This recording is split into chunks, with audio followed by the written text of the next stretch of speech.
कांग्रेस के वरिष्ठ नेता कपिल सिब्बल ने पर्यावरण मंत्री प्रकाश जावड़ेकर को नसीहत दी है कि वो पर्यावरण मंत्री हैं और उन्हें राजनीति में प्रदूषण नहीं फैलाना चाहिए।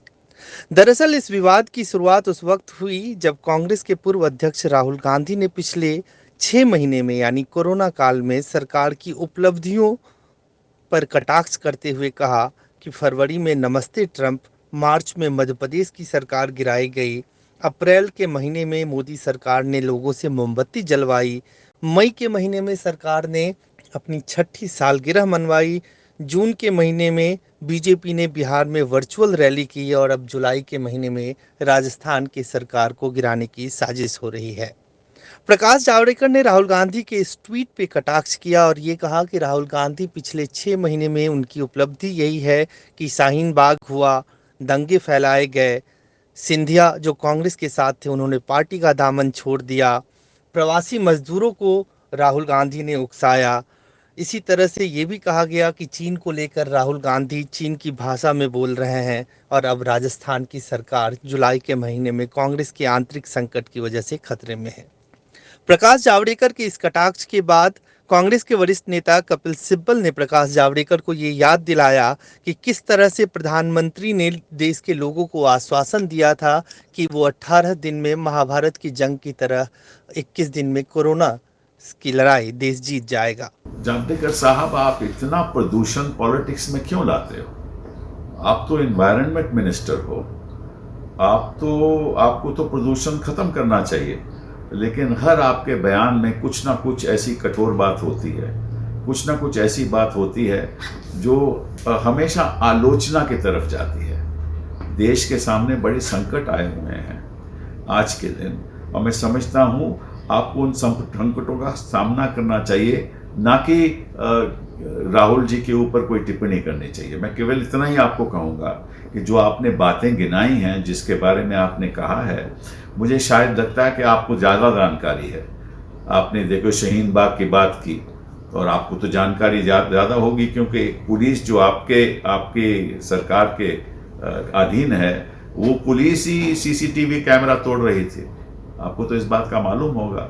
और आज के दिन तो कई याचिकाएं डल रही हैं हाईकोर्ट में कि पूरी तरह से ठीक तरह से तफ्तीश हो नहीं रहा, किस तरह से कुछ लोगों ने दंगे फैलाए, और उसके बारे में आप ना ही कुछ कहें तो अच्छा है। जहाँ तक चीन का सवाल है, तो मैं आपको एक और सलाह देना चाहता हूँ कि जो वास्तविकता है वो तो देश को बता दीजिए ज़रा, क्योंकि अब हमारे प्रधानमंत्री जी ने कहा था कि महाभारत 18 दिन में ख़त्म हो गया, और ये महामारी और ये जो अपना कोरोना वायरस है, इसको केवल 21 दिन लगेंगे, और 21 दिन तो अभी तक ख़त्म नहीं हुए जावड़ेकर साहब।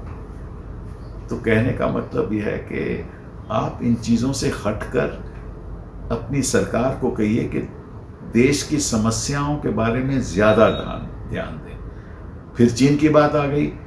चीन में एक और बात आपको बताना चाहता हूँ कि जो हमारे प्रधानमंत्री बयान दे रहे थे, वो ही प्रेसिडेंट शी कह रहे थे। प्रेसिडेंट शी क्या कह रहे थे? वो ये कह रहे थे कि हमने कोई भी ज़मीन, हिंदुस्तान की ज़मीन पे कब्जा नहीं किया।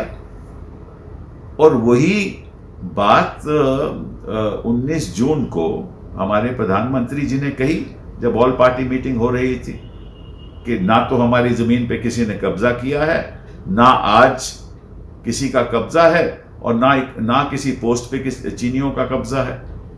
और आपका वहाँ जो एम्बेसडर है चीन का, वो कहने लगा कि नहीं, ये डिसंगेजमेंट होनी चाहिए, और गलत तरीके से चीनियों ने हमारी ज़मीन का कब्जा किया है। आपका विदेश मंत्रालय ने भी ये बात मान ली, आपके डिफेंस मिनिस्टर, रक्षा मंत्रालय ने भी ये बात मान ली। तो मुश्किल तो यह है कि आपकी सरकार में हमें यह नहीं पता लगता कि सच क्या है और असत्य क्या है, यही नहीं पता चलता। तो ये पहले आप बयान देने से पहले इतना ज़रूर बता दीजिए कि सत्य क्या है, क्योंकि आपके सारे डेटा गलत होते हैं। आपको मालूम है कि हम देश की आर्थिक स्थिति किस तरफ जा रही है। महामारी तो हम चाहते हैं ख़त्म हो, और अच्छी बात है कि हिंदुस्तान में अब ज़ोरों शोरों से काम हो रहा है, लेकिन आपको फैसला पहले लेना चाहिए थे, फरवरी में ही लेना चाहिए था कि सारी फ्लाइट्स बंद कर देनी चाहिए थी, लेकिन आपने वो फैसले नहीं लिए। मुश्किल तो ये है ना कि आपको देश चलाना नहीं आता, केवल आपको आक्रमण करना आता है, और ऐसे शब्दों के साथ जो शोभा नहीं देते आपको भी और आपकी सरकार को भी।